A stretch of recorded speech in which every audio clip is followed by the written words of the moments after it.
यात्री कृपया ध्यान दे, कुर्सी की पेटी बांध ले और ईयरफोन को अपनी कान में डाल लीजिए और नीम के पत्तों का स्वाद जान लीजिए, क्योंकि आज वीडियो सच्चाई को छूकर गुजरने वाला है। कंगना रनौत ने हाल ही में कहा कि करण जो है सिर्फ और सिर्फ स्टार किड को लॉन्च करते हैं, तो आप क्या मानते हैं? आपने उनके साथ में काम भी किया है। उन्होंने अब तक किस किस को लॉन्च किया है? सिर्फ स्टार किड्स ही है ना? हाँ। तो वो आरोप थोड़ी है, वो तो सच है। म्यूजिक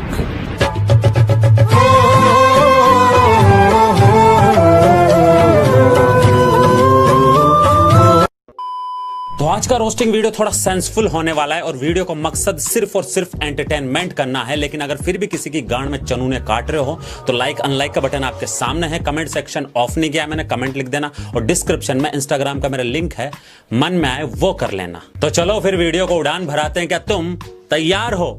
मैंने पूछा क्या तुम तैयार हो? अगर इस वक्त तुम्हारे दिल और जबान ने हाँ कहा है तो तुम कमेंट करके मुझे बता सकते हो। हाँ जीतू भाई, हाँ कहा था मैंने। वरुण धवन की एक्टिंग इतनी ओवर है कि उसके आगे 5 दिन के टेस्ट क्रिकेट मैच के ओवर भी कम है। फिल्मों में जब इमोशनल होकर वरुण धवन डायलॉग बोलता है तो ऐसा लगता है कि यूट्यूब पर ढिंचक पूजा का गाना ट्रेंडिंग लिस्ट में नंबर 1 पे ट्रेंड कर रहा है। वरुण धवन ने एक फिल्म की थी ABCD 2, ABCD 3, लेकिन जनता के साथ इंसाफ तब होगा जब वरुण धवन MANA वाली सीरीज भी करेंगे, जिसका मतलब होता है मुझे एक्टिंग नहीं आती पार्ट 1, जिसका मतलब होता है मुझे एक्टिंग बिल्कुल नहीं आती पार्ट 2। वरुण धवन की नॉलेज का ग्राफ इतना हल्का है कि उसे आलिया भट्ट भी बहुत आसानी से उठा लेती है, देख लो खुद ही।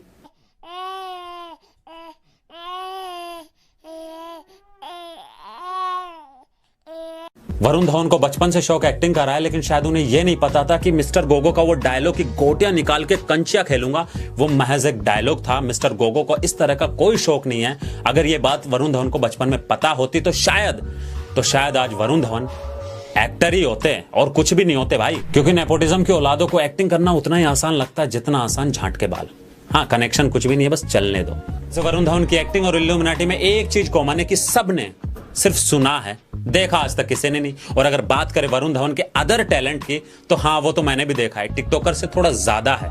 खुशी इस बात की है कि टिकटॉक बैन हो गया और हमें मुजरा देखने को नहीं मिलता, लेकिन अफसोस इस बात का है कि वरुण धवन की ओवर एक्टिंग अभी भी सुपर एक्टिंग देखने को मिलती है। वरुण धवन एक्टिंग के नाम पर वो कलंक है जिसे कलंक मूवी भी नहीं मिटा पाई। बहुत मेहनत की वरुण धवन ने जिंदगी में, लेकिन ना बॉडी सलमान जैसी बन पाई, ना नेपोटिज्म ने गोविंदा जैसी एक्टिंग सिखाई। इंटरव्यू के दौरान वरुण धवन आलिया भट्ट के जितने बाल खींचने में मेहनत करता है,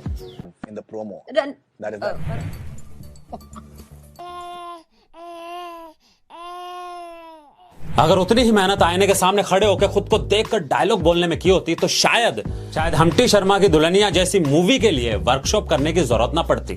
लेकिन अगर एक्टिंग इतनी आसान होती तो फिर भाई को डायरेक्शन में आने की क्या जरूरत होती। डिशुम में बहुत कोशिश की बिशुम बिशुम वाली कॉमेडी करने की, लेकिन अफसोस वहां भी नहीं हो पाई और फिर वो कॉमेडी की रिहर्सल कपिल शर्मा के शो में काम में आई। एंड सडनली जब हवा में हम लोग पहुंचे,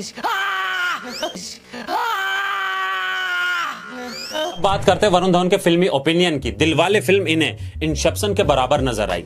Special about the... You've seen Inception? Yeah. You understood it? Yes. You liked it? Yes. Then you like Dilwale also. No, but बहुत ही ज्यादा ट्रोलिंग हुई उसके बाद, लेकिन वरुण धवन ने फिर सफाई भी दी और कहा वो तो बिशुम बिशुम बिशुम वाली कॉमेडी कर रहे थे, उनकी क्या गलती इस बात में। भाई मैं सिर्फ एक बात कहना चाहता हूं, अगर कंपैरिजन ही करना था तो 30 मार खां से कर देता। तवाइफ की लुटती हुई इज्जत को बचाना और 30 मार खां को कैद करना दोनों ही मुश्किल है। कंपैरिजन तो करना था, उससे कर देता। लेकिन सच में यार आजकल की जनरेशन बहुत ज्यादा स्मार्ट हो गई है। कमेंट कर करके लोगों ने कह दिया कि तुम तो लता मंगेशकर जी को कंपैरिजन कर रहे हो ढिंचक पूजा से। It's not funny Varun baby, it's not funny. Nepotism के अत्याचार के ऊपर वरुण धवन ने यह भी कहा, देख लो। करण ने बहुत सारे डायरेक्टर्स को भी लॉन्च किया है, जो जैसे शशांक खेतान, जो मेरे बहुत ही क्लोज मित्र है। शशांक खेतान आउटसाइडर है। जानकारी के लिए एक बात बता देना चाहता हूं कि स्टार किड को सिर्फ स्टार बनना होता है, डायरेक्शन वायरेक्शन में नहीं आना होता है, क्योंकि उसमें मेहनत ज्यादा लगती है। और रही बात उस डायरेक्टर की, तो उसने 4 फिल्में की, हम्टी शर्मा की दुल्हनिया, बद्रीनाथ की दुल्हनिया, धड़क और मिस्टर लेले, जो अब आने वाली है। धड़क की डिटेल मुझे बताने की जरूरत नहीं है कि वो फिल्म क्यों बनाई गई थी, स्टार किड को लॉन्च करने के लिए। करण जौहर आपको बहुत इजीली स्टार बना देगा, बहुत इजीली। बस वो आपसे सिर्फ इतनी सी डिमांड करेगा कि जिम में जाओ, पसीना बहाओ और पतले होके आ जाओ, बाकी सब मुझ पे छोड़ दो, मैं आपको स्टार बना दूंगा। और उस फिल्म को बनाने की दो बड़ी बड़ी वजह थी। पहली, वरुण धवन लीड के अंदर आएगा, और दूसरी सबसे मोस्ट इंपोर्टेंट बात, उसके अंदर मनीष मल्होत्रा का प्रमोशन चल रहा था। शुरुआत से लेकर अंत तक वही तो था। शुरुआत कहां से होती है? मनीष मल्होत्रा का लहंगा लेना है, दुल्हन को शादी करनी है, लेकिन घाघरा चाहिए मनीष मल्होत्रा का। तो अगर आप लोगों ने गौर किया हो ना, तो प्रमोशन बहुत दबा के चल रहा था उसका, क्योंकि करण जौहर का वो जिगरी यार है। और फिल्मी प्रमोशन में फिल्म की एक टैगलाइन भी थी कि DDLJ का मॉडर्न रूप है, रूपा अंडरवेयर चड्डी है। चलो यार वरुण धवन, तुम्हारे हिसाब से मैंने मान लिया कि चूतियाओं की जनसंख्या दिन ब दिन बढ़ती जा रही है, लेकिन समझदार भी खत्म नहीं हुए हैं। जब मीडिया ने सवाल किया कि उन्हें दिलवाले का ट्रेलर समझ में नहीं आया, तो तुम्हें कहना चाहिए था कि उसके लिए तुम्हें थिएटर में जाना पड़ेगा। थिएटर में जाओ और फिल्म देखो, लेकिन नहीं। लेकिन हमें तो क्रिस्टोफर नोलन की मूवी इंसेप्शन से खुद की फिल्म को कंपेयर करके खुद की ही तो गांड मराना चाहता हूँ आप।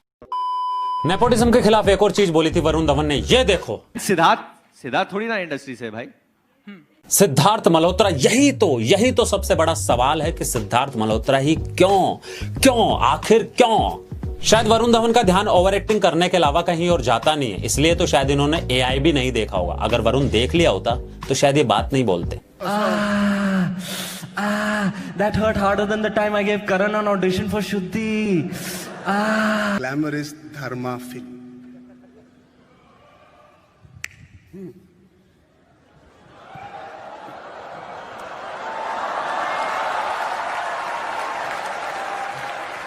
That's my position, Ranveer. कभी कभी फिल्में नेपोटिज्म से नहीं, कि कभी कभी फिल्में नेपोटिज्म से नहीं, पोजीशन से भी मिल जाती है। चलो एक लाइन के अंदर सारी कहानी का सार खत्म कर देता हूं मैं। अगर पोजीशन अच्छी और सही टाइम पे सही शॉट मार दिया जाए, अगर पोजीशन अच्छी और सही टाइम पे सही शॉट मार दिया जाए, तो इस साल का स्टूडेंट ऑफ द ईयर तुम्हें ही चुना जाए।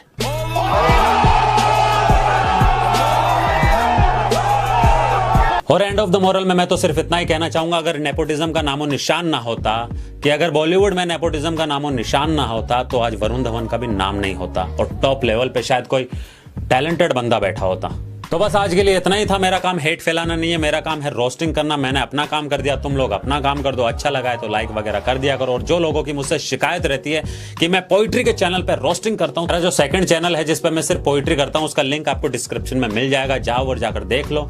डिस्क्रिप्शन में मैं अपने चड्डी बनियान नहीं सुखाता हूँ, जो आप लोग देखते नहीं हो, तो जाओ वहां पे 10-12 हजार सब्सक्राइबर कर दो, ताकि मेरे को वीडियो अपलोड करने में और तुम्हें देखने में मजा आए, ठीक है। और बस लास्ट में सिर्फ इतना ही कहना चाहता हूँ कि ख्याल रखना अपना और अपनी फैमिली का, ठीक है। Bye, finish. तुझे लगा तू जीता, तुझ में घमंड है, गानों में करे तू मेरे लंड का जिक्र, मिस स्पाइस जेट से ज्यादा लगता तुझको पसंद है।